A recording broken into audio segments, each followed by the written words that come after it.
الرحمن من تفاوت فارجع البصر هل ترى من فتور ثم ارجع البصر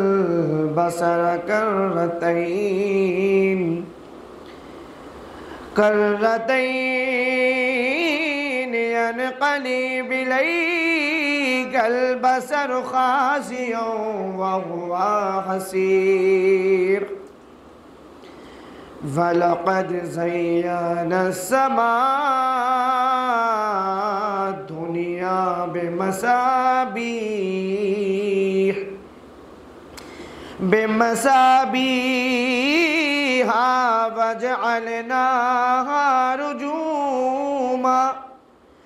وجعلناها رجوما للشياطين وعددنا لهم عذاب السعير وللذين كفروا بربهم عذاب جهنم وبئس المصير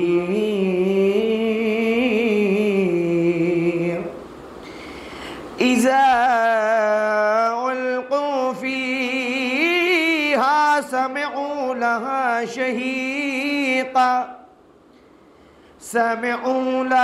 شهيقا وهي تفور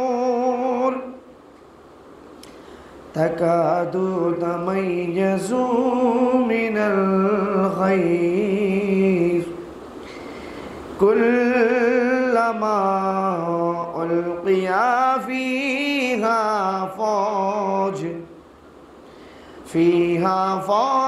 سألهم خزنتها ألم يأتكم نذير قالوا بلى قد جاءنا نذير فكذبنا وقلنا ما نزل الله من شيء إن أنتم إلا في ضلال كبير وقالوا لو كنا نسمع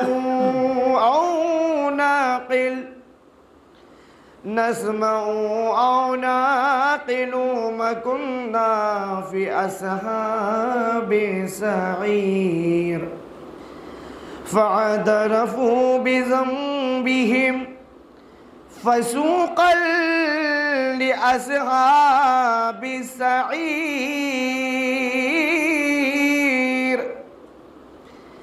إن الذين يخشون ربهم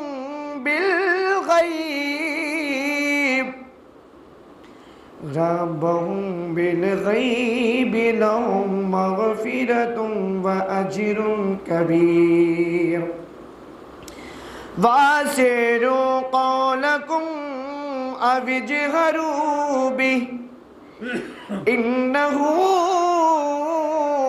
عليم بذات الصدور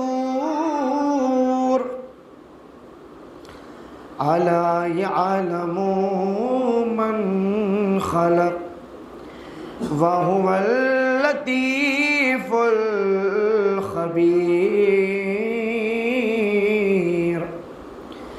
هو الذي جعل لكم الأرض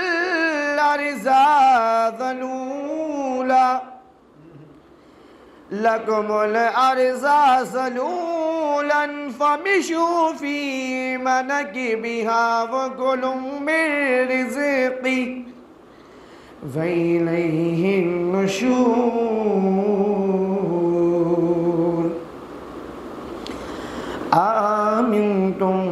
في السماء أن يخسف بكم الأرض فإذا هي تمور أم أمنتم من في السماء أن يرسل عليكم حاصبا فستعلمون كيف نذير وَلَقَدْ كَذَّبَ الَّذِينَ مِن قَبْلِهِمْ فَكَيْفَ كَانَ نَكِيرِ أَوَلَمْ يَرَوْا إِلَى الطَّيْرِ فَوْقَهُمْ صَافَّاتٍ وَيَقْبِضْنَ مَا يُمْسِكُهُنَّ إِلَّا الرَّحْمَنُ إِنَّهُ بِكُلِّ شَيْءٍ بَصِيرٌ أَمَّنْ هَذَا الَّذِي هُوَ جُنْدٌ لَكُمْ يَنْصُرُكُمْ مِنْ دُونِ الرَّحْمَنِ إِنِ الْكَافِرُونَ إِلَّا فِي غُرُورٍ صدق اللہ العلی العظیم اللہم صلی علی محمد و آل محمد. کہ یوں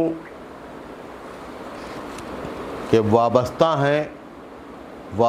ہیں ہم لوگ در آل نبی سے، وابستہ ہیں ہم لوگ در آل نبی سے، اور جنت میں بھی جائیں گے اسی بارادری سے. جنت وابستہ ہیں ہم لوگ در آل نبی سے، اور جنت میں بھی جائیں گے اسی بارادری سے. اور مشکل میں مدد ہم نہیں لیتے ہیں کسی سے، مشکل میں مدد ہم نہیں لیتے ہیں کسی سے، اور بگڑی کو بنا لیتے ہیں بس ناد علی سے، بگڑی کو بنا لیتے ہیں بس ناد علی سے. ایک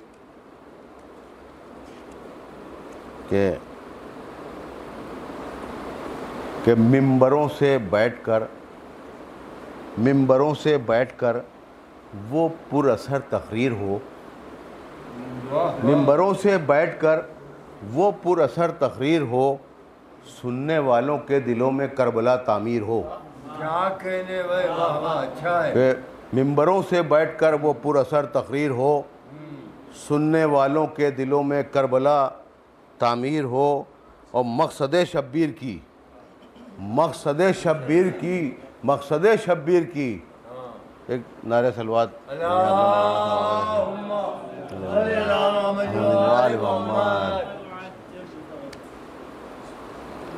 آئیے نا دیکھیے جناب کہ ممبروں سے بیٹھ کر وہ پر اثر تقریر ہو، سننے والوں کے دلوں میں کربلا تعمیر ہو. مقصد شبیر کی پیش نظر تصویر ہو، مقصد شبیر کی پیش نظر تصویر ہو. اور بات ہے کڑوی مگر حق کا بیاں ہے دوستوں، بات ہے کڑوی مگر حق کا بیاں ہے دوستوں. جو نہ دے پیغام وہ ممبر کہاں ہے دوستوں، جو نہ دے پیغام وہ ممبر کہاں ہے دوستوں. اور ایک نعرہ صلوات کا سہارا دیں.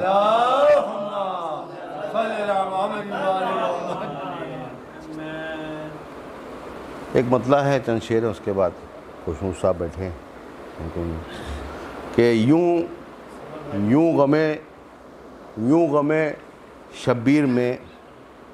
غم شبیر میں آنسو بہانا چاہیے، یوں غم شبیر میں آنسو بہانا چاہیے. اور جسم میں گر خون ہے آنکھوں سے آنا چاہیے، جسم میں گر خون ہے آنکھوں سے آنا چاہیے. اور دل کو بھی شے کا آزا خانہ بنانا چاہیے، دل کو بھی شے کا عزا خانہ بنانا چاہیے اور ذکر سرور کے گلابوں سے سجانا چاہیے. ذکر سرور کے گلابوں سے دل کو بھی شے کا عزا خانہ سب بناتے ہیں، لیکن دل میں بھی آپ کے وہی مقصد وہی چیز ہے کہ دل کو بھی شے کا عزا خانہ بنانا چاہیے، ذکر سرور کے گلابوں سے سجانا چاہیے. اور مقصد شبیر دنیا کو بتانا چاہیے. مقصد شبیر دنیا کو بتانا چاہیے اور فرش ماتم پر مصلے کو بچھانا چاہیے. مقصد شبیر دنیا کو بتانا چاہیے کہ فرش ماتم پر مصلے کو بچھانا چاہیے. ایک یہ اور شعر دیکھیے بطور خاص سننے والے، دیکھیے ابھی دیکھیے گا کہ دوستوں کے درمیان الفت بڑھانا چاہیے. دوستوں کے درمیان الفت بڑھانا چاہیے. ارے جنگ اگر اپنوں سے ہو تو ہار جانا چاہیے. دوستوں کے درمیان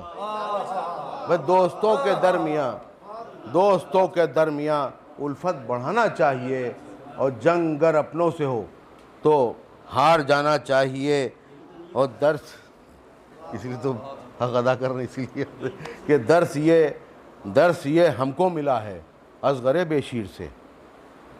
درس یہ ہم کو ملا ہے اصغر بے شیر سے. ارے ظلم جب حد سے سوا ہو مسکرانا چاہیے. ظلم جب حد سے سوا ہو.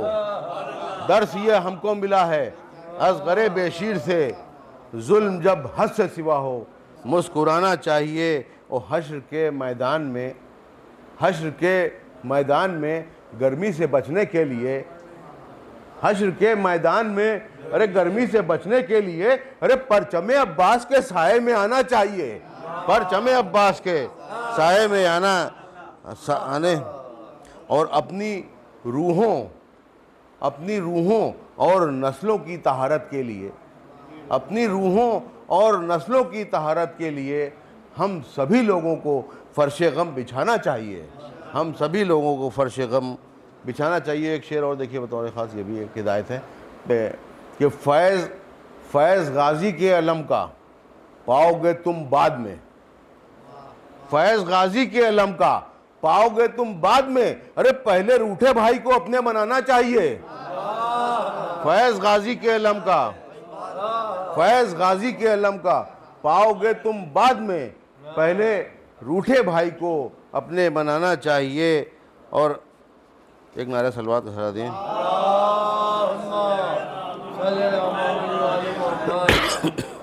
کہ جب پتا تھا ساتھ میں، یہ بھی دیکھیے کہ جب پتا تھا ساتھ میں حیدر کے ملک الموت ہیں. جب پتا تھا ساتھ میں حیدر کے ملک الموت ہیں. ارے سوچ کے یہ سامنے مرحب کو آنا چاہیے کہ جب پتا تھا ساتھ میں حیدر کے ملک الموت ہیں. سوچ کے یہ سامنے مرحب کو آنا چاہیے. اور خود کو نہ احساس ہو زندہ ہیں یا کہ مر گئے. مولا علی کی عبادت آپ کو یاد ہوگی. لوگ کہتے تھے کہ ایسا لگتا ہے کہ کوئی چٹ پڑی ہوئی ہے کیا. اتنا خوف ہے خدا میں، اس طرح عبادت کرتے تھے. اسی کو ذہن میں رکھ کے دیکھیے گا کہ خود کو نہ احساس ہو زندہ ہیں یا کہ مر گئے.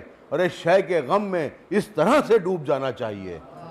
خود کو نہ احساس ہو زندہ ہیں، خود کو نہ احساس ہو، یہ بھی عبادت ہے وہی اسی طرح کہ خود کو نہ احساس ہو زندہ ہیں یا کہ مر گئے. شے کے غم میں اس طرح سے ڈوب جانا چاہیے. اور دین کی تکمیل ہو اور رب کی مل جائے رضا. دین کی تکمیل ہو اور رب کی مل جائے رضا. ساری امت کو غدیری ہو ہی جانا چاہیے. ساری امت کو غدیری ہو ہی جانا چاہیے. اور دور چاہے جو بھی ہو لیکن ہمیں ہر حال میں ہر حال میں ناصران شاہدی کا غم منانا چاہیے. آخری شعر مختب یہی ہے کہ خاک کی دہلیز پر ہے کاسہ حاجت لیے. خاک کی دہلیز پر ہے کاسہ حاجت لیے اور فکر کی اظہر کو مولا آب و دانا چاہیے، فکر کی اظہر کو مولا آب و دانا چاہیے، کہ دوستوں کے درمیان الفت بڑھانا چاہیے، اور جنگ گر اپنوں سے ہو تو ہار جانا چاہیے۔ ایک نعرہ صلوات میں میں خوشبو صاحب سے گزارش کروں کہ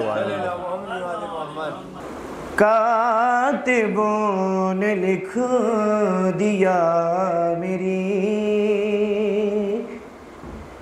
قسمت میں یا حسین، کاتبوں نے لکھ دیا میری قسمت میں یا حسین، کہتا رہوں گا جوش محبت میں یا حسین، کہتا رہوں گا جوش محبت میں یا حسین۔ دنیا تو مشکلات سے کہتی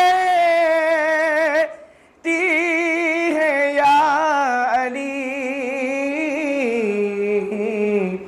اسلام نے کہا تھا مصیبت میں یا حسین، اسلام نے کہا تھا مصیبت میں یا حسین، خیموں کے سنگ تو یاس سے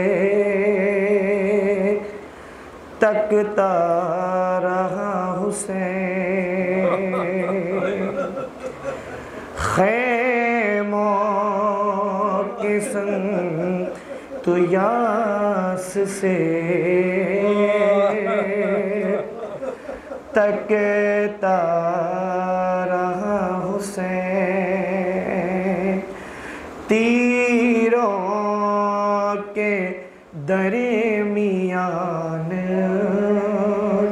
تڑپتا رہا حسین، تیروں کے درمیان تڑپتا رہا حسین، اتنے بدنے میں تیر تھے ارے جن کا تھا نہ شمار، کچھ تیر تو ادھر سے ادھر ہو گئے تھے پار، ارے کچھ تیر تو ادھر سے ادھر ہو گئے تھے پار، ارے مشکل سے اپنا جسم ہلاتا رہا حسین، تیروں کے درمیان تڑپتا رہا حسین، مارو نہ مجھے کو میں ہوں نواسا رسول کا، ارے ہے خون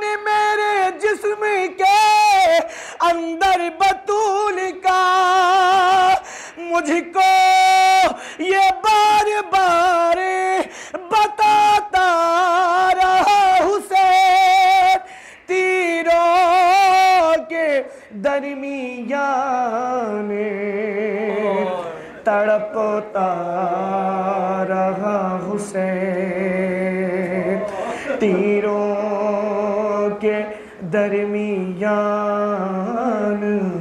تڑپتا رہا حسین، میں سینہ حسین پر جس دم ہوا سوار، ارے میں سینہ حسین پر جس دم ہوا سوار، ارے زخموں سے بہ اٹھی تھی کئی ایک کی خون کی دھار ارے زخموں سے بہ اٹھی تھی کئی ایک خون کی دھار تکلیف اتنی تھی کہ ارے بلکتا رہا حسین تیروں کے درمیان تڑپتا رہا حسین تیروں کے درمیان تڑپتا رہا حسین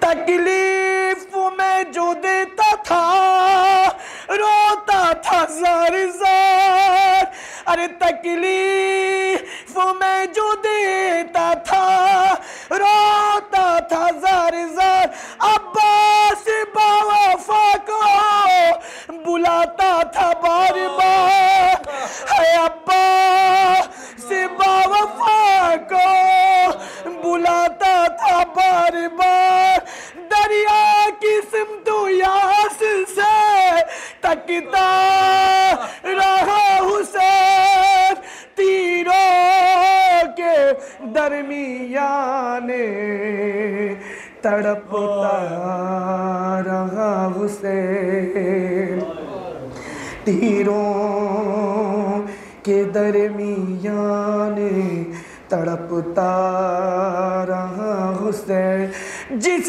دم چھری چلاتا تھا ارے محسوس یہ ہوا خنجر کے اور گلے کے کوئی درمیان تھا خنجر کے اور گلے کے کوئی درمیان تھا ارے آواز دے کے ماں کو بلاتا رہا حسین تیروں کے درمیان تڑپتا رہا حسین آواز دے کے ماں کو بلاتا رہا حسین جزاک اللہ ماشاءاللہ برائے تعزیر ظہور امام زمانہ رسال نعرہ سلوات صلی اللہ محمد وآل محمد چار میں سے سماعت ہوا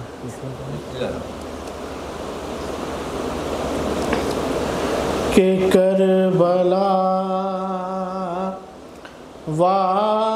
والوں کا یہ احسان ہے کربلا والوں کا یہ احسان ہے کربلا والوں کا یہ احسان ہے اور جسم میں اسلام کے جو جان ہے جسم میں اسلام کے جو جان ہے چھوٹی شہزادی کے حوالے سے شعر سماعت فرمائیں گے کہ بھائی غازی باپ ہے در ماں بطور بھائی غازی باپ ہے در ماں بطور بھائی غازی باپ ہے در ماں بطور او سلسلہ زینب کا عالی شان ہے بھائی غازی باپ حیدر ماں بطور سلسلہ زینب کا عالی شان ہے ایک سر بات بھیج دیں آپ حضرات آگے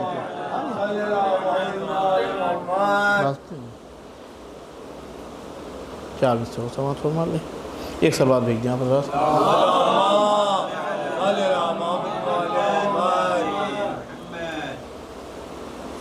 کہ ہے خدا کے سامنے یہ مرتبہ عباس کا،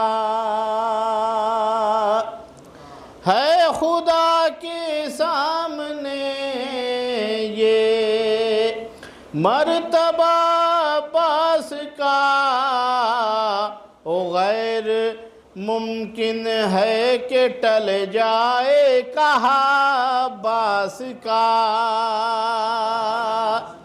کہ فاطمہ بنت نبی نے اپنا بیٹا کہہ دیا، فاطمہ بنت نبی نے اپنا بیٹا کہہ دیا، ارے کوئی کیا سمجھے گا کیا ہے مرتبہ عباس کا، کوئی کیا سمجھے گا کیا ہے مرتبہ عباس کا، کہ زندگی دے دی وفا کو تو نے اے باب المراد، زندگی دے دی وفا کو تو نے اے باب المراد، وہ ہے وفا کے لب پہ بھی اب شکریہ عباس کا، ہے وفا کے لب پہ بھی اب شکریہ عباس کا، کہ خود سکھائے ہیں علی نے جنگ کرنے کے ہنر، خود سکھائے ہیں علی نے جنگ کرنے کے ہنر، ارے کس میں ہمت ہے کرے جو سامنا عباس کا، کس میں ہمت ہے کرے جو سامنا عباس کا، کہ اپنی ہیبت سے ترائی چھین لی عباس نے، اپنی ہیبت سے ترائی چھین لی عباس نے، اور دیکھنے والوں نے دیکھا دبدبہ عباس کا،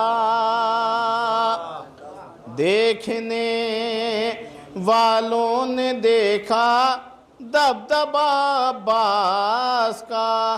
بہت ہی حساس شعر پیش کر رہا ہوں، سماعت فرمائیں گے. کہ اپنے دانتوں سے دبائے مشک تھا میرا جری، اپنے دانتوں سے دبائے مشک تھا میرا جری، ارے ہاتھ کٹ جانے پہ یہ تھا حوصلہ عباس کا، ہاتھ کٹ جانے پہ یہ تھا حوصلہ عباس کا، کہ مشک بھرنے جب گئے دریا پا عباس جری، ارے راستہ دیکھا سکینہ نے چچا عباس کا، خوش ہوئی زہرا بہت خوشنود مجھ سے اس گھڑی، او مجلسوں میں نے جو ماتم کیا عباس کا. ایک سلوات بھیج دیں آپ حضرات. اللہم صلی علی محمد و آل محمد. اپنے چچا مرحوم کے نوحے کی چند شعر پیش کرتا ہوں کمال لکھنوی صاحب کے. ایک سلوات بھیج دیں آپ حضرات.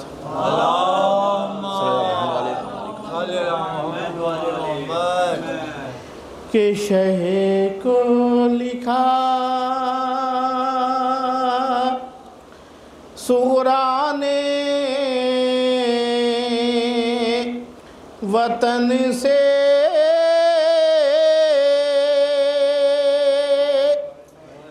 اتنی زحمت اٹھائے کون، شے کو لکھا صغرا نے وطن سے اتنی زحمت اٹھائے کون، ارے آپ جہاں ہیں میرے بابا، مجھ کو وہاں پہنچائے کون، گھر کی اداسی دیکھے بابا، صغرا کا دل پھٹتا ہے، ارے اصغر بھی تو پاس نہیں ہے، دل کو میرے بہلائے کون، جب سے گئے ہیں آپ وطن سے، گلیوں میں سناٹا ہے، جب سے گئے ہیں آپ وطن سے، گلیوں میں سناٹا ہے، ارے کوئی نہیں ہے مونس و یاور، صغرا کو سمجھائے کون، روز بروز اب میری طبیعت ضعف سے گرتی جاتی ہے، ارے بستر سے اب میرے مسیحا، مجھ کو آ کے اٹھائے کون، بستر سے اب میرے مسیحا، مجھ کو آ کے اٹھائے کون، صغرا بی بی ہجر پدر میں رو رو کے یہ کہتی ہیں، ارے آگ جو میرے دل میں لگی ہے، اس کو آ کے بجھائے کون، آگ جو میرے دل میں لگی ہے، اس کو آ کے بجھائے کون، دشت بلا سے شام و کوفہ اہل حرم یوں جاتے ہیں، ارے ہاتھ پسے گردن سے بندھے ہیں، بچوں کو بہلائے کون۔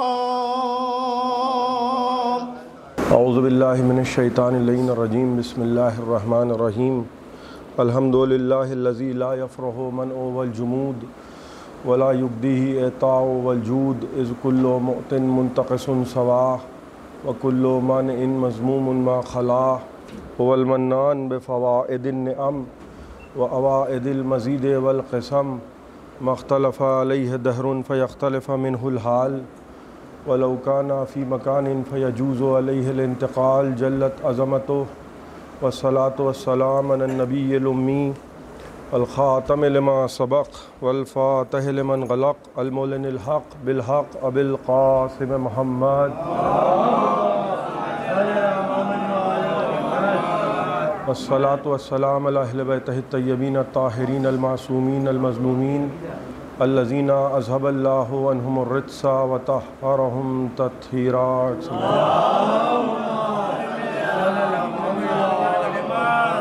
اما بعد فقد قال رسول اللہ صلی اللہ علیہ وآلہ وسلم، زینوا مجالسکم بذکر علی ابن ابی طالب۔ ایک صلوات پڑھ دیں محمد۔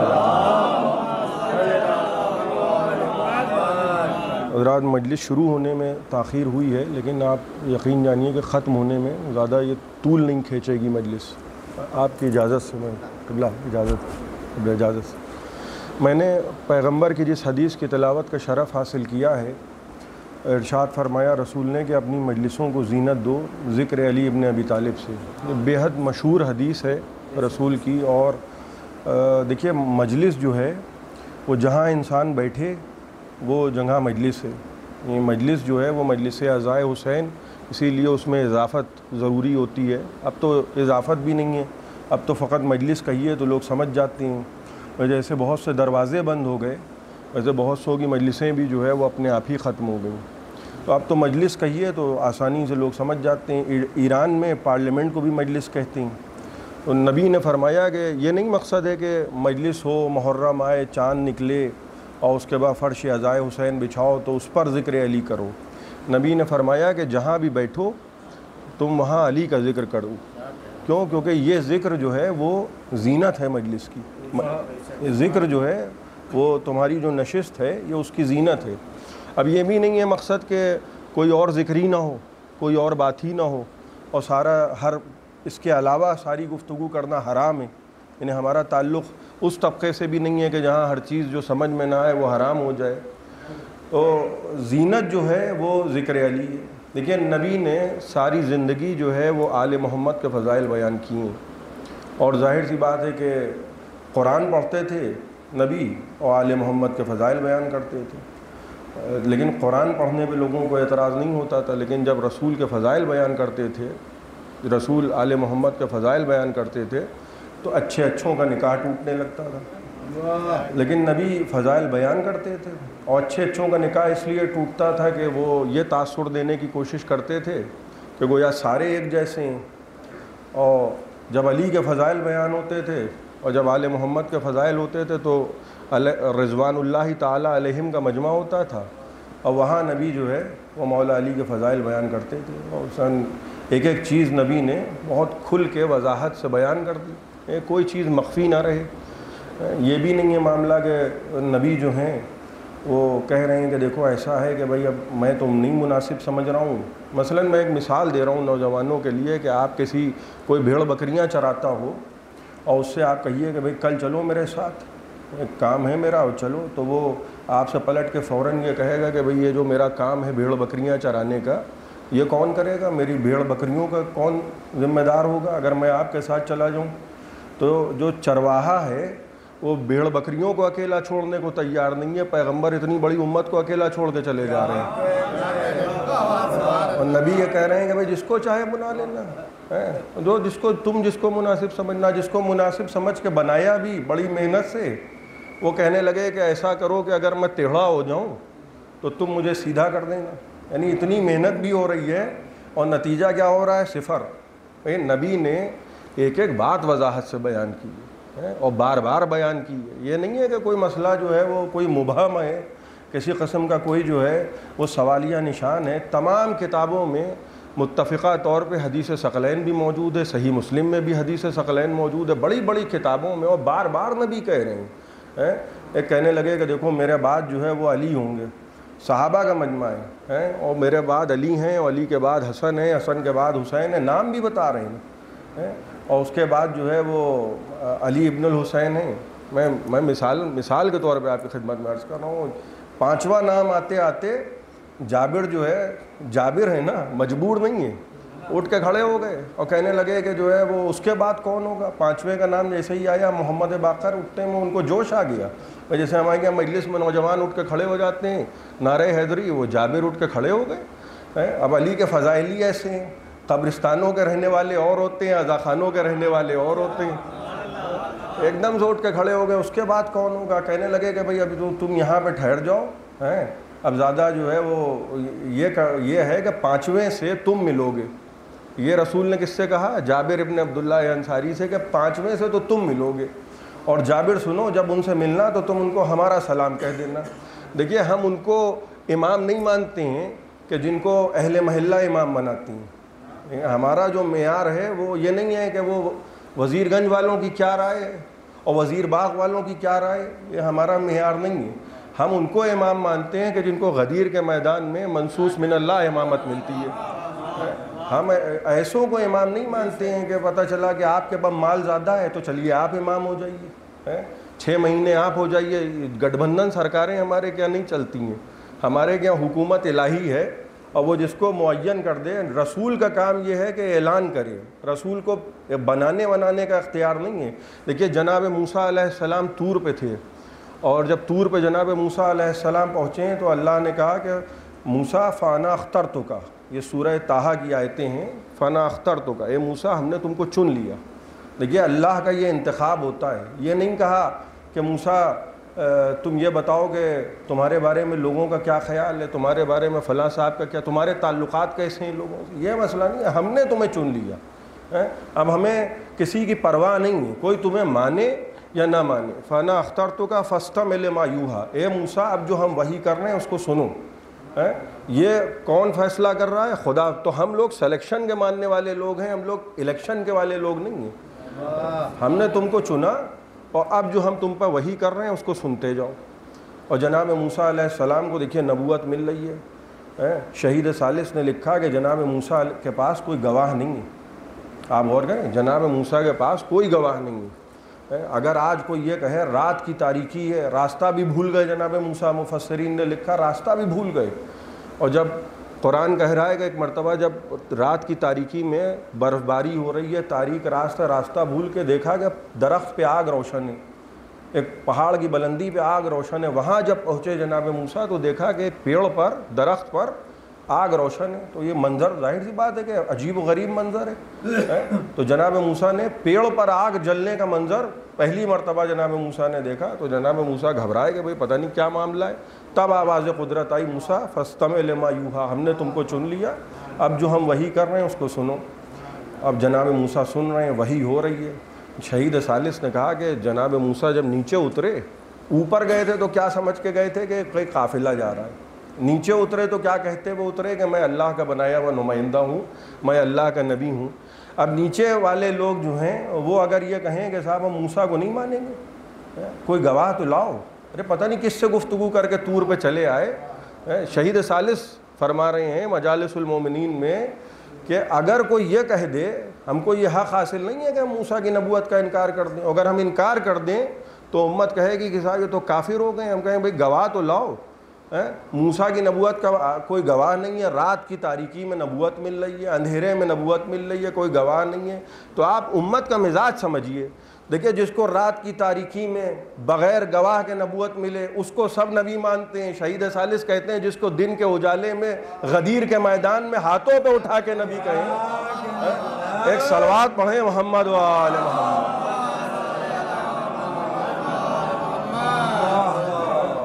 تو اس کو جو ہے اس کے سلسلے میں جو ہے دیکھیے اصل میں مسئلہ یہ ہے کہ وہی دل کی بات ہے۔ اب ان کو مان لیا، ہیں جن کو حاجیوں کا مجمع ہے. اب اہل غیروں کا مجمع ہوتا تو کوئی بات ہی الگ تھی. تو نبی نے ایک ایک چیز جو ہے وہ کھل کھل کے بیان کر دی. جابر سے کہنے لگے 5ویں وارث سے تم ملو گے. بھائی نام بھی بتا رہے ہیں, ولدیت بھی بتا رہے ہیں.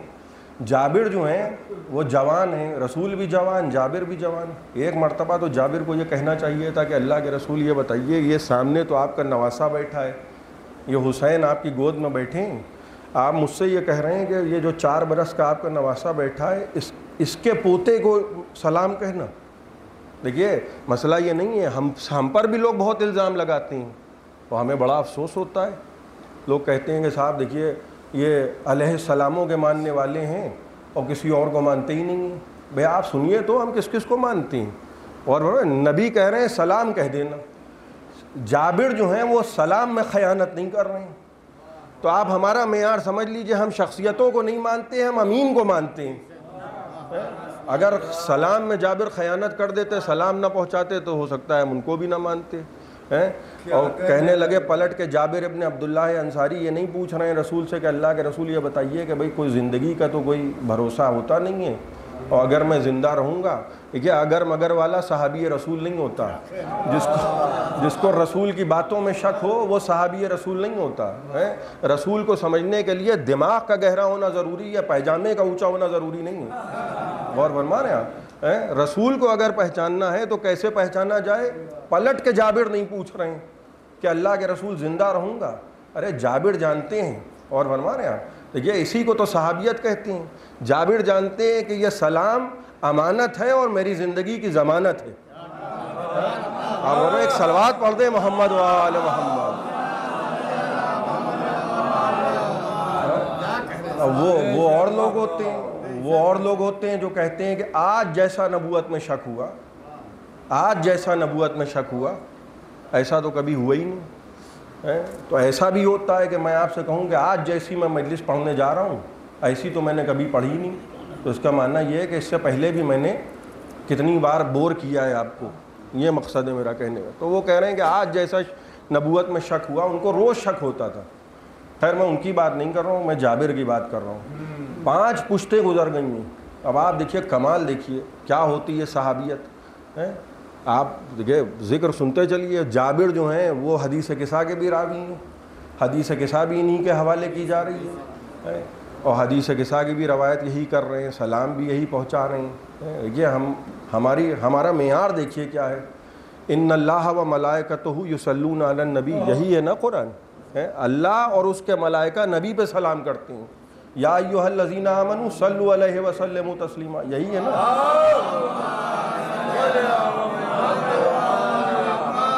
دیکھیے عظمت رسول تو سمجھتے چلیے. اللہ سلام کر رہا ہے, اس کے ملائکہ سلام کر رہے ہیں, کس پر؟ نبی پر. اور نبی کس کو سلام کہہ رہے ہیں؟ امام کو سلام کہہ رہے ہیں. تو ہمارا امام انجمن والوں کا امام نہیں ہوتا ہے. ہمارا امام وہ ہوتا ہے جس کو خود نبی سلام کہے, جو خود علیہ السلام ہو وہ سلام کہے. زمانہ گزر رہا ہے, دور گزر رہا ہے. جابر جو ہے وہ سلام کی امانت لیے. 5ویں وارث سے جب ملے ہیں, 5ویں وارث سے, تو ایک مرتبہ جیسے ہی مدینے کی گلیوں میں جابر نے دیکھا کہ 5ویں امام کو جیسے ہی کسی نے نہ تعارف کرایا, نہ کسی نے یہ کہا کہ دیکھیے یہ علی ابن الحسین ان کے بیٹے, یہ محمد باقر. چہرہ دیکھا اور فوراً جو ہے صحابی پہچان گیا. صحابی پہچان لیتا ہے. اب میں لکھنؤ میں انیس و دبیر کی زمین پر قافیہ کیا لگاؤں, صحابی پہچان لیتا ہے. اس نے دیکھیے نبی کو بھی دیکھا, اس نے مولا علی کو بھی دیکھا, اس نے امام حسن کو بھی دیکھا, اس نے امام حسین کو بھی دیکھا, اس نے امام زین العابدین کو بھی دیکھا. تو جو ایک نبی اور 4 اماموں کو دیکھ چکا وہ 5ویں میں شک تھوڑی کرے گا. اور دوسرے ان کے چہرے بھی الگ ہیں. آپ نیشاپور چلے جائیے, وہاں قدم گاہ موجود ہے. علماء کرام بہتر بتائیں گے, وہاں قدم گاہ نیشاپور میں موجود ہے. اب پھر بات آ گئی ہے, اب وہ دیکھیے یہ ہم کسی کو برا نہیں کہتے ہیں. اب کبھی کبھی کیا ہوتا ہے کہ فضائل میں خود بخود ایسے پیچ ہوتے ہیں کہ وہ کسی کے چپ جاتے ہیں کہ صاحب دیکھیے ہم کو کہہ دیا. اب دیکھیے وہاں قدم گاہ ہے نیشاپور میں, پتہ چلا دوسروں کی تو قبروں کا پتہ نہیں ہے, ان کے قدم گاہ بھی موجود ہیں. آپ غور کریں, ان کے قدموں کے بھی نشان ہیں. اور بتا اللہ ہم نے کہا یزید کہاں دفن ہے, کہیں گے پتہ نہیں.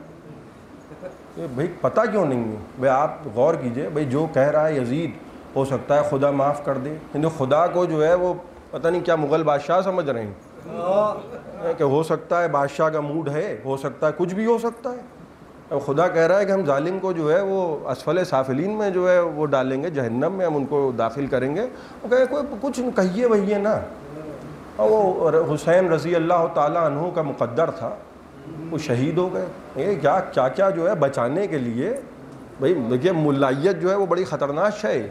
ملائیت اور ہوتی ہے، علماء اور ہوتے ہیں، ملا اور ہیں. دیکھیے علم جو ہے وہ شہید ثالث جیسے ہوتے ہیں علماء، اور ملا کیسے ہوتے ہیں؟ ملا سوچتے ہیں کہ بھئی دربار میں ان کے بیٹھے ہیں ہم، تو ذرا سا ایک سیٹ اور آگے بڑھ جائے، ذرا سا بادشاہ سے اور قریب ہو جائیں. وہ بادشاہ کے لگاتے ہیں مکھن اپنے کام کرانے کے لیے. میں عام اصطلاح میں 2024 کے حساب سے میں گفتگو کر رہا ہوں، میں زیادہ جو ہے وہ دقیانوسی باتیں نہیں کر رہا ہوں. اب آپ سمجھتے چلیے. انہوں نے کہا کہ ذرا سا اور قریب ہو جائیں، اور قریب ہو جائیں، کچھ ایسی باتیں کرو کہ بادشاہ اور راضی ہو جائے. وہ کہنے لگے کہ ارے انہوں نے تھوڑی قتل کیا ہے، تو جو اللہ چاہتا ہے وہ ہوتا ہے، اللہ کی مرضی کے بغیر پتہ بھی نہیں ہلتا ہے. وہ بیچارے کی کیا خطا ہے؟ یہ ایک عقیدہ قائم کیا گیا. اور وہ عقیدہ کیا تھا کہ انسان مجبور ہے. ارے وہ اللہ نے چاہا حسین قتل ہو جائیں، اس میں یزید کی کیا غلطی ہے؟ تو آپ برا نہ مانیے گا. چلیے حسین کا مقدر تھا، حسین قتل ہو گئے، تو اب آپ کو برا نہ لگے تو دشمن یزید کے مقدر میں لعنت تھی، ہم نے کر دی. اب اس میں کوئی برا ماننے کی بات نہیں ہے. اس کے بعد جب ہم نے لعنت کی تو آپ کہنے دیکھیے لعنت نہ کیجیے. لعنت کیوں نہ کریں؟ کہنے ہو سکتا ہے خدا معاف کر دے. تو جب اتنے بڑے بڑے کارنامے کرنے کے بعد خدا یزید کو معاف کر سکتا ہے، تو 40-50 برس اگر ہم نے اپنی زندگی میں یزید پہ لعنت کر دی تو ہو سکتا ہے خدا ہم سے بھی راضی ہو جائے گا. بھئی چلو کوئی بات نہیں، تم نے کر دی لعنت، کر دی. بھئی ہم تو وہ کر رہے ہیں جو عمل رسول نے کیا. بھئی ایک روز رسول نے دیکھا کہ یزید آ رہا ہے اور یزید کے والد آ رہے ہیں، یزید کا دادا آ رہا ہے. یہ میرے جملے نہیں ہیں بھائی، یہ رسول نے کہا ان تینوں پہ لعنت. اب یہ رسول کے جملے ہیں کہ اس سواری کو کھینچنے والے پہ، بیٹھنے والے پہ، پیچھے پیچھے جو ہاں کرا، ان تینوں پہ لعنت ہو. تو آپ غور فرما رہے ہیں. دیکھیے صحابی جو ہے وہ ایک لمحے میں پہچان گیا کہ یہ محمد باقر ہیں. کس نے تعارف کرایا؟ ماں فرمائیے گا جن کا تعارف کرانے کی ضرورت ہوتی ہے، جو اپنے اسٹیچو لگوا دیتے ہیں نا، کہ دیکھیے لوگ ہمیں بھول نہ جائیں، ایک عدد اسٹیچو لگوا دو. وہ بیچارے اور ہوتے ہیں. یہ شاید تھوڑی سی اور میں بات کو اجاگر کروں. ایک طبقہ ایسا تھا، اس کو معلوم تھا کہ کوئی روضہ تو بنے گا نہیں، کوئی آئے گا تو ہے نہیں ہماری قبر پہ. ایک طبقے کو احساس ہوتا ہے، اسی لیے جب نوجوان کہتے ہیں کہ تو قبر کے باہر جو کر لے، تیری قبر کے اندر علی علی، ان کو معلوم ہوتا ہے کہ ہماری حیثیت کیا ہے. جس کو معلوم ہوتا ہے نا، وہ اپنے بیٹے سے کہتا ہے کہ بیٹا غلام زادہ لکھوا لاؤ. ان کو خود بھی معلوم ہوتا ہے. ورنہ آپ سوچئے کہ بیٹھے ہیں اتنے بڑے چودھری بن کے بیٹھے ہیں، آپ یہ کیوں کہہ رہے ہیں کہ بیٹا وہ غلام زادہ کہا ہے تو لکھوا کے لاؤ. وہ بھی جانتے ہیں کہ یہاں ہم دنیا کی مکاریاں کر سکتے ہیں، وہاں روز محشر کیا ہوگا؟ وہاں فرشتے کہیں گے کہ بھئی لاؤ، کیا لائے ہو؟ تمہاری شکل تو جنت والی ہے نہیں. آپ غور فرما رہے ہیں؟ کچھ لائے ہو تو بتاؤ. تو روزے نمازیں تو کچھ کام آئیں گی نہیں. کام اس کے آئیں گے جس کا عقیدہ درست ہوگا. یہ تو شیطان کو پہلے ہی دن نکال کے بتا دیا کہ بھائی بدعقیدہ کی کوئی عبادت قبول نہیں ہوگی. اور کہیں گے لاؤ، کیا لائے ہو؟ تو کہنے لگے بیٹا لکھوا لاؤ، غلام زادہ کہا. میں ایک بار بھی پلٹ کے نہیں کہا. اتنے غیرت مند ہوتے تو ایک بار تو پلٹ کے کہتے تھے کہ غلام زادہ کیسے کہہ دیا. میرے وہ علی نے تو 6 مہینے کے بعد فلاں صاحب کی بیعت کی تھی. بھائی ایک بار تو کہتے کہ اتنی بڑا جملہ کہہ دیا. تو جیسے ہی دیکھا محمد باقر کو، کہنے لگے کہ یہ امام ہیں. اب صحابی کہنے لگا کہ فرزند رسول اپنے نانا کا سلام قبول کیجئے. تو امام نے یہ کیا کہا؟ امام نے کہا کہ بھئی کون سا سلام، کیسا سلام، آپ کون ہیں؟ یہ تو کہا نہیں ہے، یہ وقف بورڈ کے بنائے ہوئے امام نہیں ہیں. اور فرما رہے ہیں آپ، بھئی تھوڑی سی چپکا دینی چاہیے. یہ وقف بورڈ کے بنائے ہوئے امام نہیں ہیں، یہ اللہ کے بنائے ہوئے امام ہیں. ان کو سب معلوم ہے. کہنے لگے جابر، اے میرے نانا کے صحابی، تم پر بھی سلام ہو، ان پر بھی سلام ہو. اب یہ اٹھ ہی نہیں رہے. جابر جو ہیں وہ جب نبی کے سامنے، نبی جب کہہ رہے تھے کہ سلام کہہ دینا، تو جابر جوان تھے. اب جابر کا بڑھاپا ہے، زمین پہ بیٹھ گئے. اور کہنے لگے فرزند رسول سلام پہنچایا ہے, اٹھوں گا نہیں. نبی نے کہا تھا سلام پہنچا دینا. وہ کہنے لگے میں اٹھوں گا نہیں جب تک کہ آپ مجھے جنت کی ضمانت نہیں دیں گے. اب یہ اور مسئلہ ہو گیا, صحابی ہیں رسول کے اور کہہ رہے ہیں امام سے جو 5 برس کا ہے کہ جنت کی ضمانت دے دیجئے. بھائی میں پوچھوں گا جابر تم تو نبی کے صحابی ہو, تم تو رجسٹرڈ جنتی ہوگے, تم کو کیا ضرورت ہے کہ جنت کی ضمانت دیجئے, جنت کی ضمانت دیجئے. صحابی رسول کے تھے, رسول سے نہیں کہا کہ تب سلام پہنچاؤں گا جب آپ مجھے جنت کی ضمانت دیں گے. ایک مرتبہ رسول سے کہہ دیتے. بھائی مخلص صحابی ہیں, تو ایسا تو مسئلہ ہے نہیں کہ رسول انکار کر دیتے. کہا ہی نہیں رسول سے. مولا علی سامنے بیٹھے رہے, کیا خدمت کی ہے جابر نے. ایک مرتبہ مولا علی سے کہہ دیتے کہ آپ قسیم نار و جنہ ہیں, مجھے ضمانت دے دیجئے. جناب فاطمہ سے کہہ دیتے کہ حدیث قصہ کا راوی ہوں, کچھ تو حق نمک مجھے بھی ملے, میں جنت کی ضمانت دے دیجئے. میں مالکہ جنت تو وہیں ہیں, ان کے دروازے پہ تو دروغہ آ کے کہہ رہا ہے کہ انا خیاط الحسنین. اب اس سے زیادہ کیا ہے. جوانان جنت کو جھولا جھلا رہے ہیں, گودیوں میں کھلا رہے ہیں. ایک مرتبہ کہہ دیتے کہ میرے سرکار جنت کی ضمانت دے دیجئے. زین العابدین کے سامنے رہے, مجلس حسین میں بیٹھے رہے, قبر حسین کے زائر ہیں, پہلے زائر ہیں قبر حسین کے. ایک مرتبہ نہیں کہا. 5 برس کے بچے سے کہہ رہے ہیں کہ جنت کی ضمانت دیجئے تب اٹھوں گا. دیکھیے صحابی نے اپنا عقیدہ بتا دیا. اور فرما رہے ہیں آپ, صحابی نے ہم کو بتا دیا کہ دیکھو قبلے کا ڈائریکشن کدھر ہونا چاہیے. صحابی ہم کو یہ بتا رہا ہے کہ دیکھو امام چاہے جتنا بھی چھوٹا ہو اور صحابی چاہے جتنا بوڑھا ہو, ہمیشہ جنت میں داخل یہ کریں گے, جنت میں داخل وہ ہوں گے. ایک صلوات پڑھیں محمد و آل محمد.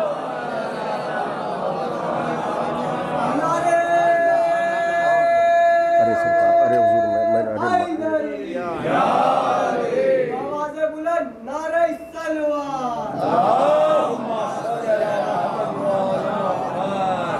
ایک اس سے بہتر صلوات عنایت کریں. دیکھیے کوئی جنت میں جا نہیں سکتا, کوئی جنت میں جا نہیں سکتا ہے. جنت کوئی جو ہے وہ خالہ کا گھر نہیں کہ دل چاہا اور چلے گئے, نمازیں لے کر آ گئے, روزے لے کر آ گئے, یہ اتنے نمازیں پڑھی ہیں ہم نے, اتنے روزے رکھیں, اجر دے. ادھر سے بھی مانگا گیا کہ وہ اجر لائے ہو جو ہم نے مانگا تھا. بھئی ایگزام میں امپورٹنٹ کوشچن آتے ہیں نا, پتہ چلا پوری کتاب پڑھ لی, چاٹ لی رات بھر جاگ کے, اور وہ جو امپورٹنٹ کوشچن بتایا گیا تھا وہ کہنے ہم نے تو وہ اس سے وہ بھی آنا تھا.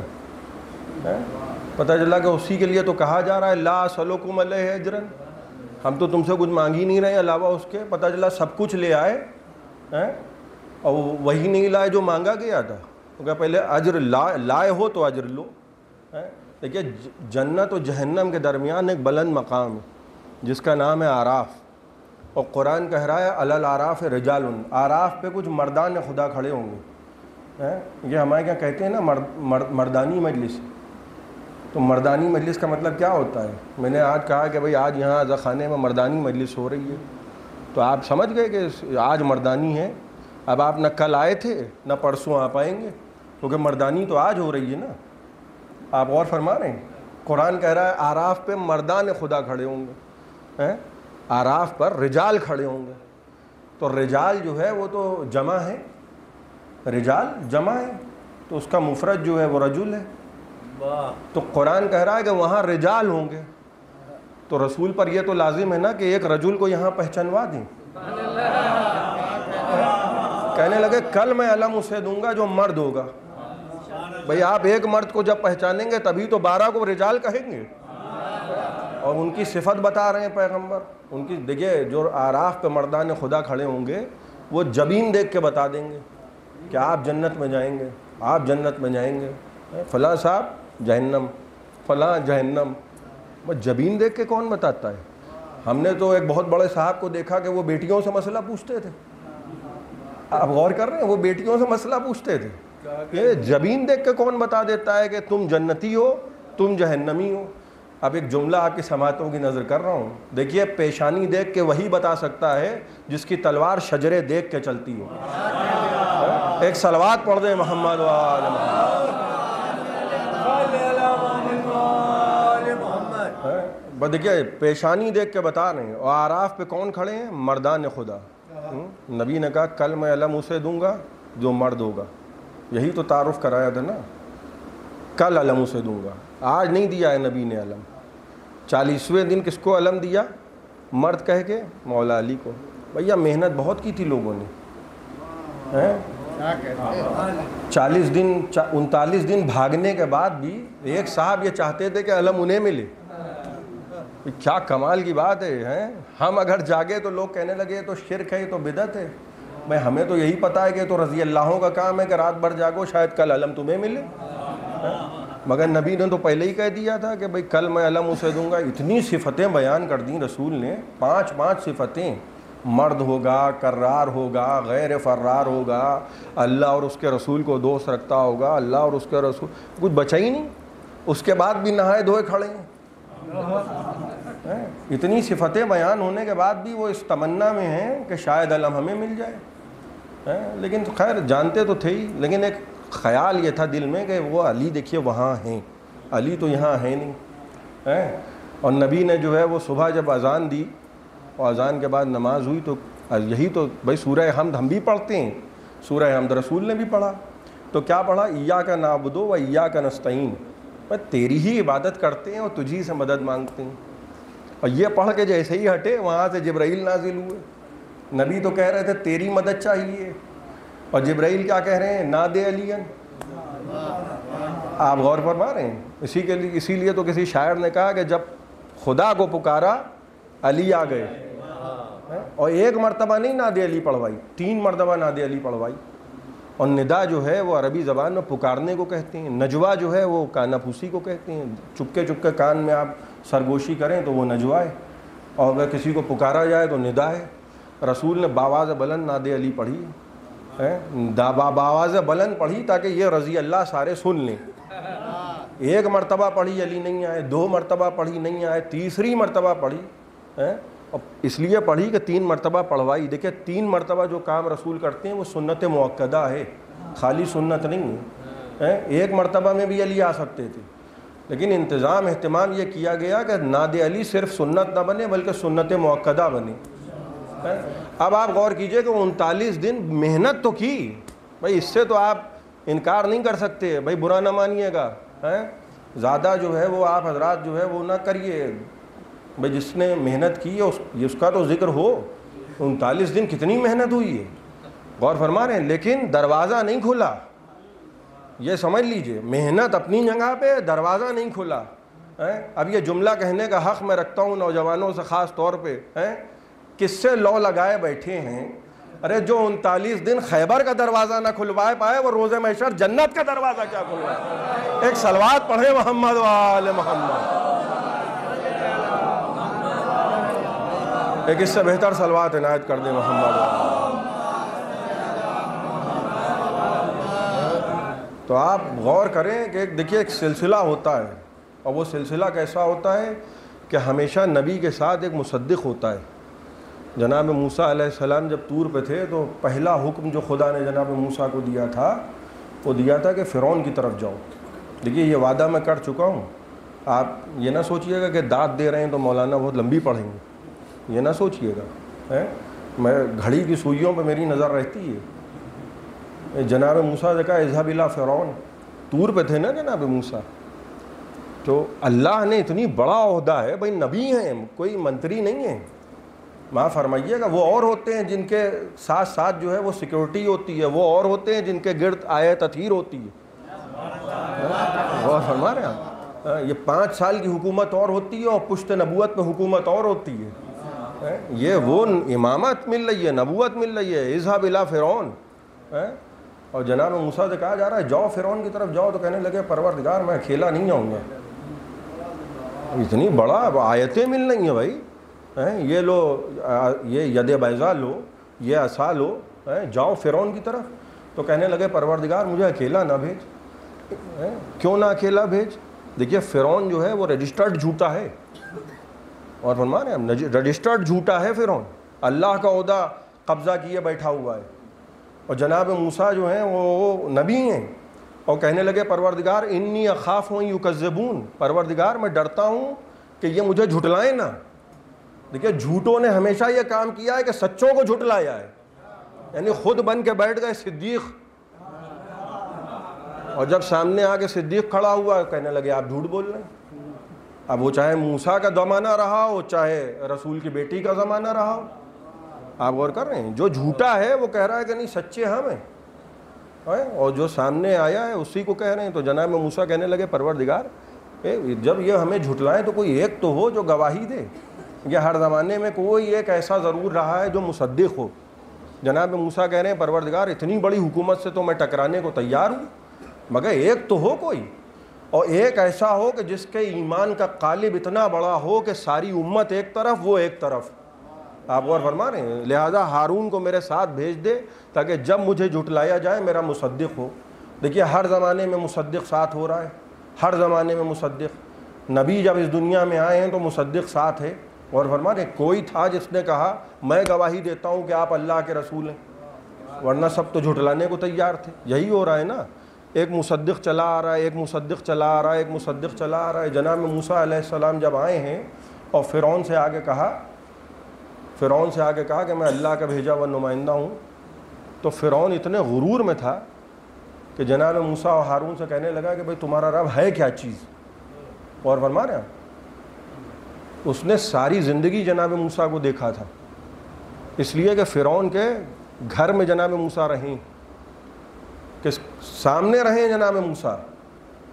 لیکن جیسے ہی یہ اعلان کیا تو وہ ساری ہمدردی ختم ہو گئی, اور اب اس کو جلال آ رہا ہے کہ میں ان کو پہلے ہی قتل کر دیتا, اور قتل کرنا چاہتا تھا.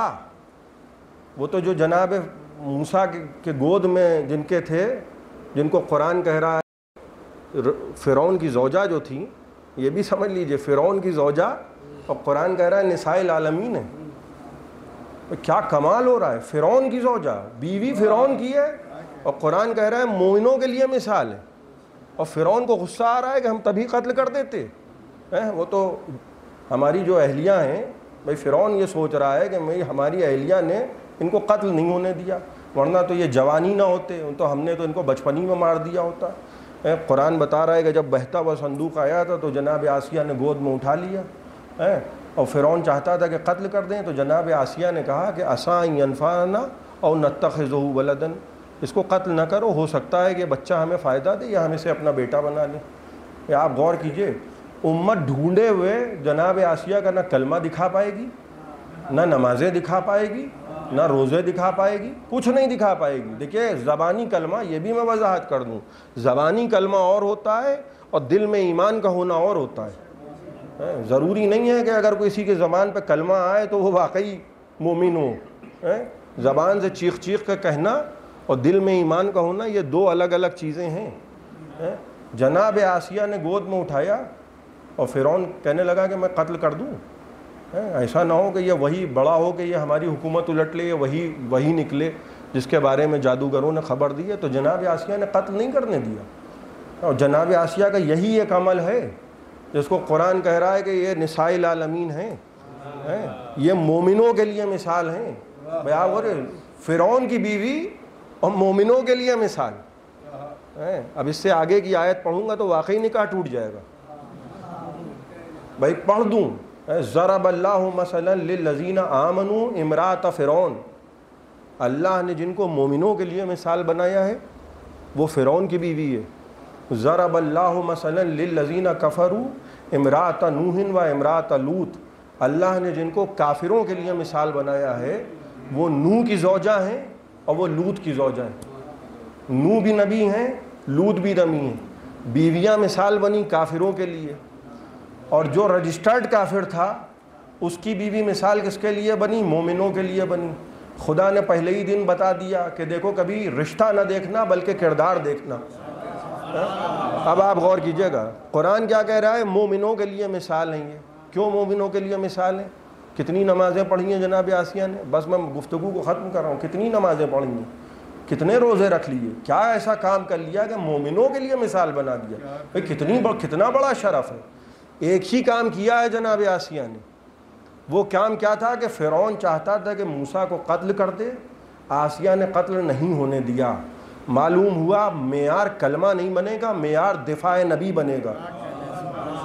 آپ غور فرما رہے ہیں؟ تو جو موسیٰ کو قتل ہونے سے بچائے، جب وہ مومنہ ہے تو وہ ابو طالب جو 50 برس نبی کا دفاع کرے. ایک صلوات پڑھ دیں محمد و آل محمد.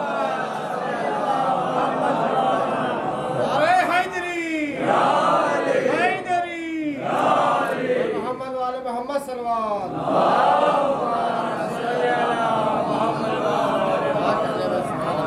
50 برس دفاع کیا ہے، اور امت کا سارا زور اس پر ہے کہ صاحب ابو طالب نے کلمہ نہیں پڑھا. ارے جنہوں نے پڑھا تھا انہوں نے کیا کیا؟ کوئی خاص کام کسی نے کیا ہو تو ہمیں بھی بتائیے گا، ہمارے بھی علم میں اضافہ ہو، ہم بھی کسی کا ذکر کریں کہ ارے بھائی فلاں صاحب نہ ہوتے تو خیبر فتح نہ ہوتا. ہم بھی ذکر کریں، ہمیں بھی میٹر کبھی کبھی کم پڑ جاتا ہے، ہم بھی کسی کو شامل کریں. ہم نے تو آج تک نہیں دیکھا، ہم نے تو جب دیکھا کہ وہ بھاگ لیے، وہ بھاگ لیے، وہ بھاگ لیے، تو جب کوئی ہوگا نہیں تو ہم ذکر کیا خاک کریں گے؟ آپ غور کر رہے ہیں؟ جناب ابو طالب کے بارے میں یہی تو کہہ رہے ہیں نا، کلمہ نہیں پڑھا، اور اس کے بعد بہت زور دے کے کہا جاتا ہے. بس میں گفتگو ختم کر رہا ہوں. سب سے پہلے علی بچوں میں ایمان لائے، بچوں میں سب سے پہلے رضی اللہ تعالیٰ عنہ حضرت علی کرم اللہ وجہہ ایمان لائے، یہی تو کہا جاتا ہے. اور مولا علی ایمان ہی نہیں لائے، مولا علی ایمان ہی نہیں لائے. یہ آپ اتنا پریشان کیوں ہو رہے ہیں میری باتیں سن کے؟ بھئی یہ سب باتیں ہی بیکار ہیں، فضول کی باتیں. بھئی جیسے میں نے آپ کے سامنے کلمہ تو پڑھا ہی نہیں، آپ نے کہا مولانا بسم اللہ. کلمہ کیوں نہیں آپ نے مجھ سے سنا؟ پہلے آپ سنتے ہیں بھئی کلمہ پڑھیے پھر ہم ممبر پہ بٹھائیں گے. آپ نے کلمہ سنا ہی نہیں مجھ سے. ہو سکتا ہے میں کچھ اور ہوں، کہ آپ یہ سوچ رہے ہیں کہ بھئی سید کے گھر میں پیدا ہوئے ہیں تو سید ہی ہیں. اور اگر میں کہیں ادھر ادھر پیدا ہوا ہوتا تو آپ پوچھتے مجھ سے کہ ایمان کب لائیں؟ یہی تو ہے نا، میں نوجوانوں سے خالی عرض کر رہا ہوں. کوئی ادھر ادھر پیدا ہو، اس کے بعد ٹوپی لگائے مل جائے آپ کو، تو آپ کہیں گے کہ بھئی کب آپ ایمان لائیں؟ ماشاء اللہ، ارے واہ.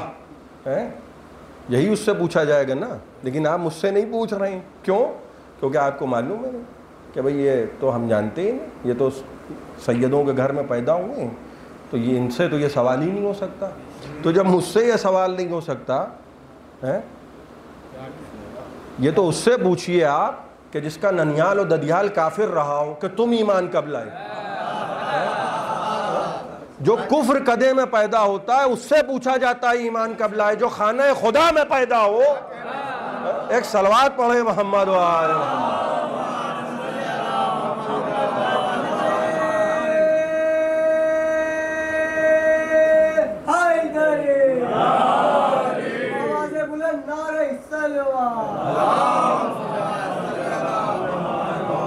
جو خانہ کعبہ میں پیدا ہو، جس کے باپ کے تعلقات ایسے ہوں خدا سے کہ بیٹا اس کا ہو اور پیدا خدا کے گھر میں ہو، اور حبیب اس کا ہو پیدا ابو طالب کے گھر میں ہو.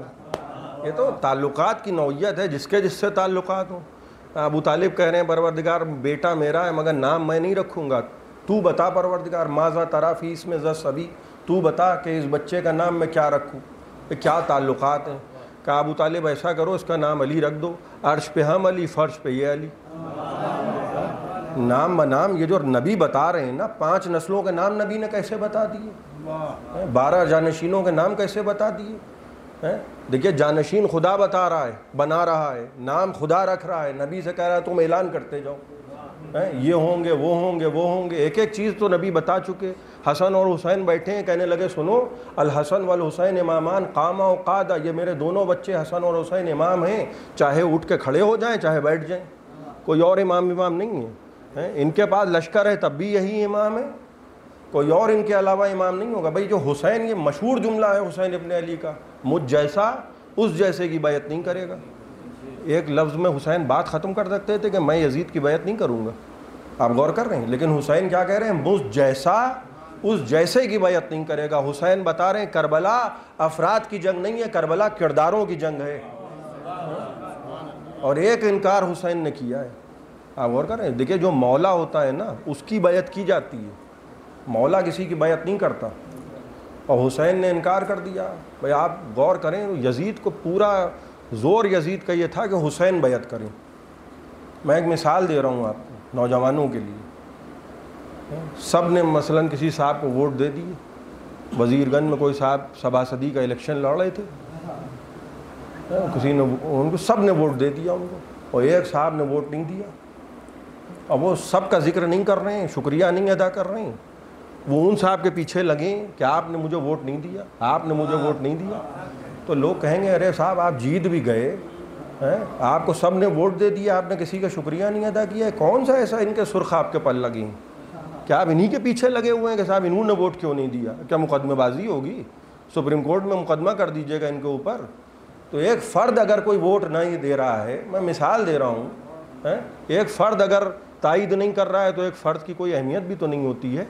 لیکن یزید کیا کہہ رہا ہے کہ سب نے بیعت کی ہے مگر حسین بیعت کریں. یزید شکر گزار نہیں ہے کہ سب نے بیعت کر لی, یزید اس بات پہ پریشان ہے کہ حسین بیعت کیوں نہیں کر رہے ہیں. دیکھیے یزید تھا مگر یہ جانتا تھا کہ زمانہ اور ہے, حسین اور ہے. اب وہ کہہ رہا ہے کہ اگر یزید حسین بیعت نہیں کریں گے تو اس کا مطلب یہ ہے کہ پھر بات بنی نہیں. اور حسین کیا کہہ رہے ہیں کہ ذرا حسب نسب بھی تو دیکھو, ذرا شجرہ بھی تو دیکھو, ذرا خاندان بھی تو دیکھو, کہاں ہم اور کہاں وہ کہ جو نجس جانوروں کے درمیان پل بڑھ کے بڑھا ہوا ہو. دیکھیے کربلا زمانہ یہ سمجھ رہا تھا کہ کربلا تک ہے, مگر یہ چوتھے امام اور جناب زینب کے خطبوں کا اثر کہ کربلا تک محدود نہیں رہی, کربلا کو شام تک کے لے گئے. یزید ممبر پہ بیٹھا ہوا ہے, ممبر پہ خطیب بیٹھا ہوا ہے یزید کا, اور یزید اس سے یہ کہہ رہا ہے کہ میرے فضائل بیان کرو ممبر سے. یہ سب کچھ ہو رہا ہے. آل محمد کا لٹا ہوا قافلہ دربار یزید میں کھڑا ہے, اور یزید خطیب سے کہہ رہا ہے میرے باپ دادا کے فضائل بیان کرو ممبر سے. آپ سن رہے ہیں کون کون لوگ وہاں بیٹھے ہوئے تھے کہ اگر ان کے شجرہ و حسب نسب دیکھا جائے تو بڑے بڑے گھروں سے حسب نسب جا کے مل جائے گا.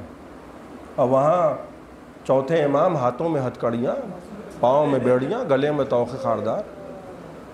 دیکھیے اسے شجاعت کہتے ہیں, اسے شجاعت کہتے ہیں.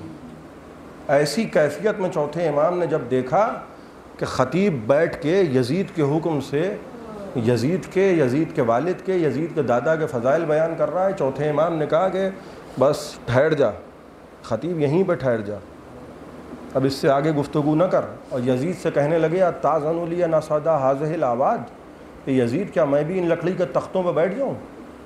کون کہہ رہا ہے؟ چوتھے امام. میں بیٹھوں ان لکڑی کے تختوں پر؟ یزید گھبرا رہا ہے کہ اگر یہ ممبر پہ بیٹھ گئے, یزید کو معلوم ہے کہ یہ وہ خاندان ہے کہ اگر یہ ممبر پہ بیٹھے تو یہ اپنا حسب نسب اگر سنا دیں گے تو سب کو معلوم ہو جائے گا. اور چوتھے امام نے ممبر پہ بیٹھ کے یہی کیا. اور فرمان ایک طرف خطیب کو اس نے لگایا, اور ایک طرف جب چوتھے امام ممبر پہ بیٹھ کے خطبہ دے رہے تھے تو مؤذن سے کہا کہ اذان دو. اور اذان کا سلسلہ جب یہاں تک پہنچا کہ مؤذن نے کہا اشہد ان محمد رسول اللہ, ہم گواہی دیتے ہیں کہ محمد اللہ کے رسول ہیں, امام نے مؤذن سے کہا بھائی یہیں پہ ٹھہر جا. اور یزید کی طرف دیکھ کے کہنے لگے کیا یہی تیرا عدل ہے کہ جس کا نام اذان میں ہو اس کی گھر کی بیٹیاں اس طرح بازار میں دربار میں کھڑی رہیں؟ یہ وہ منظرنامہ تھا جس کو یاد کر کے چوتھے امام روتے تھے. الشام الشام الشام. دیکھیے کربلا کے بعد جناب مختار نے چن چن کے قاتلان حسین کو قتل کیا ہے, چن چن کے. ایک روایت میں آپ کی خدمت میں عرض کروں کہ قافلہ رہا ہو کے واپس آیا, مختار نے کوفے میں قیام کیا. ایک شخص آیا کوفے سے مدینے چوتھے امام کی خدمت میں, اس نے آ کے سلام کیا. امام نے کہا کہاں سے آ رہے ہو؟ اس نے کہا مولا کوفے سے آ رہا ہوں. کہنے لگے کوفے کا کیا عالم ہے؟ کہا مولا مختار آپ کے بابا کے قاتلوں کو چن چن کے قتل کر رہا ہوں. جانتے ہیں کیا جملہ کہا چوتھے امام نے؟ کہنے لگے جب واپس جانا مختار کو ہمارا سلام کہنا, اور مختار سے کہنا کہ ہم ہرملا کے سر کے منتظر ہیں, ہم ہرملا کے سر کے منتظر ہیں, اس لیے کہ علی اصغر کی ماں علی اصغر کے بعد سائے میں نہیں بیٹھی ہیں. ان سے کہنا کہ ہمیں ہرملا کے سر کا انتظار ہے. وہ واپس آیا, مختار کے پاس آیا ملنے کے لیے اور اس نے مختار کو آگے سلام کیا. مختار سے کہا کہ مختار میں امام سے مل کے آیا ہوں, امام تم کو سلام کہہ رہے. مختار نے جیسے ہی سنا سر کو پیٹنا شروع کر دیا کہ اب یہ دن آ گئے کہ علیہ السلام ہم غلاموں کو سلام کہیں. کہنے لگے مختار امام نے ایک پیغام بھی بھیجا ہے. کہا بتاؤ کیا پیغام ہے؟ کہا امام نے کہا ہے کہ ہم حرملہ کے سر کے منتظر ہیں, کیونکہ علی اصغر کی ماں علی اصغر کے بعد سائے میں نہیں بیٹھی. تھوڑی دیر گزری تھی کہ حرملہ گرفتار ہو کے آیا.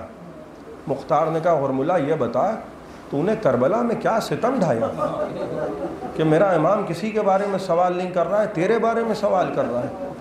وہ کہنے لگا مختار تم سن نہیں پاؤ گے میں نے کربلا میں کیا کیا, مجھے قتل کر دو, مجھ سے یہ نہ پوچھو کہ کربلا میں نے کیا کیا. مختار نے کہا ظالم بتانا پڑے گا.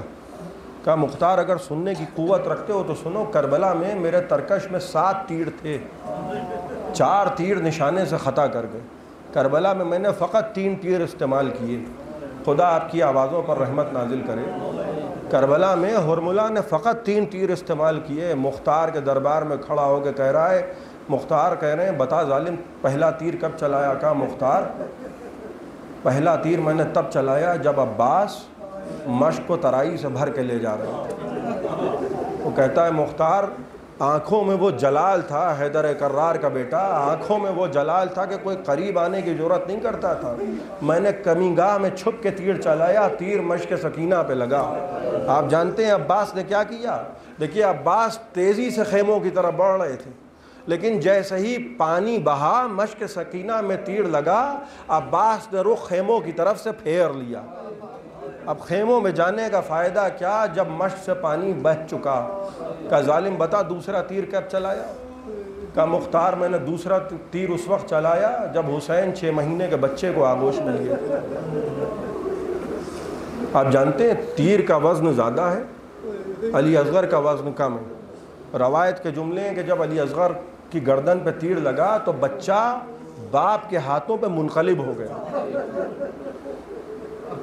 یہ جو امام کہہ رہے ہیں نا کہ علی اصغر کہ ہم حرملہ کے سر کے منتظر ہیں, آنے والا کہہ رہا ہے کہ آقا آپ بابا کے قاتل کو نہیں پوچھ رہے ہیں, 18 برس کے کڑیل جوان کے قاتل کو نہیں پوچھ رہے ہیں. تو امام نے جانتے کیا جملہ کہا؟ خدا کی قسم جب یاد آئے یہ جملہ رونانے کے لیے کافی ہے.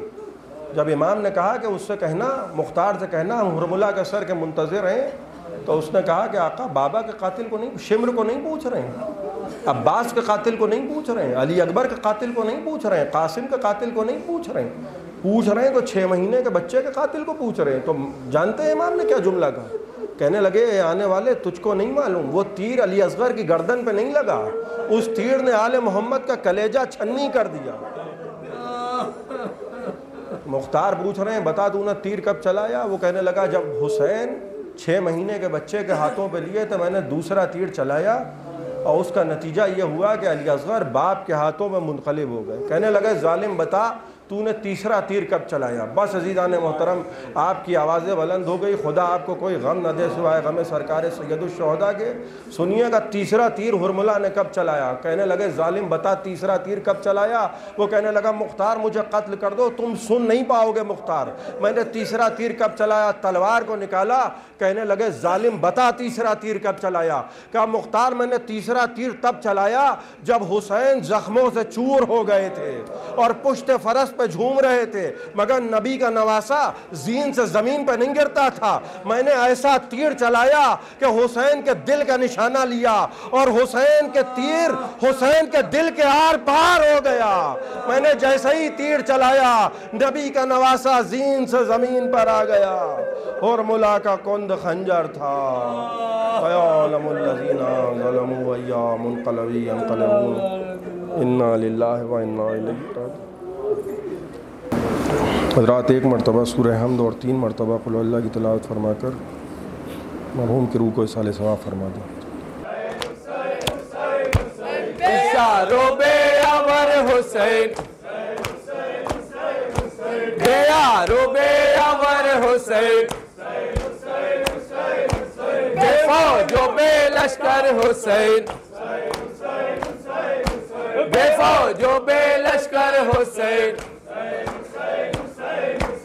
شب رسول عالم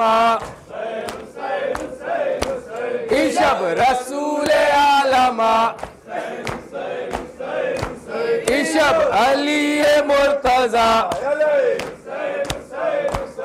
شب علی مرتضی شب جناب فاطمہ شب جناب فاطمہ شب حسن مجتبی شب حسن مجتبی اشد بدشت کربلا آیت بدشت کربلا پسند ارور خیمہ گریت بدور خیمہ گریت بدور لاشا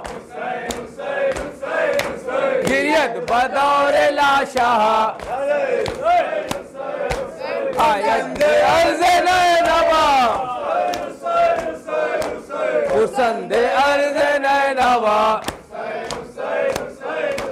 قاسم نوشہم خوجا قاسم نوشہم خوجا اکبر دل روا خوجا اکبر نوجوا خوجا اصغر شلخارم خوجا اصغر شلخارم خوجا ابا سلام دارم خوجا ابا سلام دارم خوجا گوید حسین من خوجا گوید حسین من خوجا آیا که کشته شد حسین که کشته شد حسین حسین حسین حسین حسین حسین پڑھ دیئے شانو بھائی ایک نوحہ پڑھ دیئے فریاد ہے فریاد فریاد ہے فریاد پر پردیس میں زہرا کا بڑا گھر ہوا برباد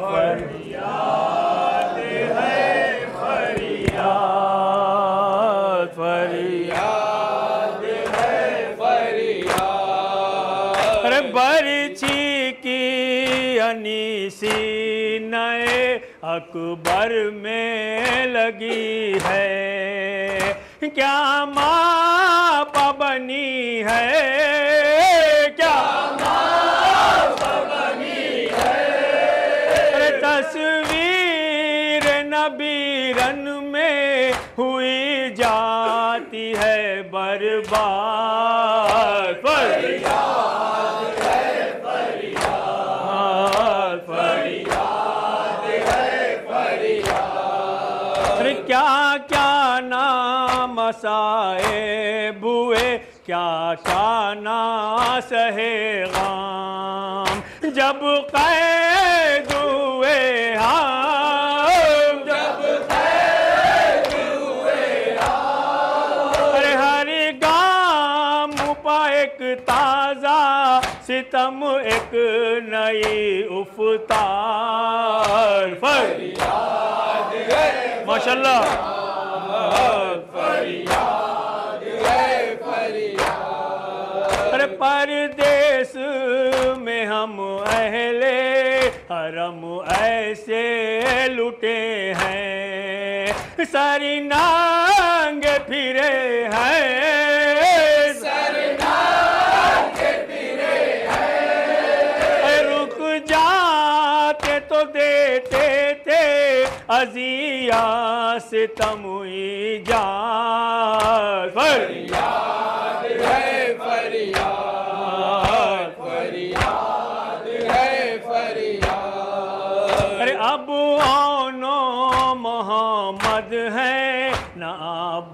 سے ناکبار قاسے میں ناسغار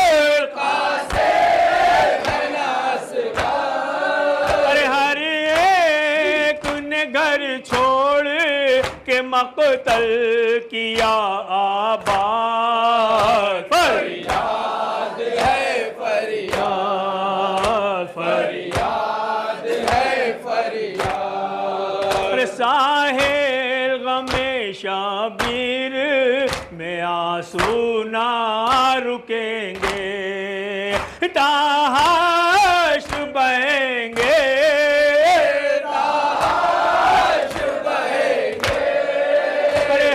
ہم کو نہیں کچھ بھی مصائب کے سوا یاد فریاد ہے فریاد فریاد ہے فریاد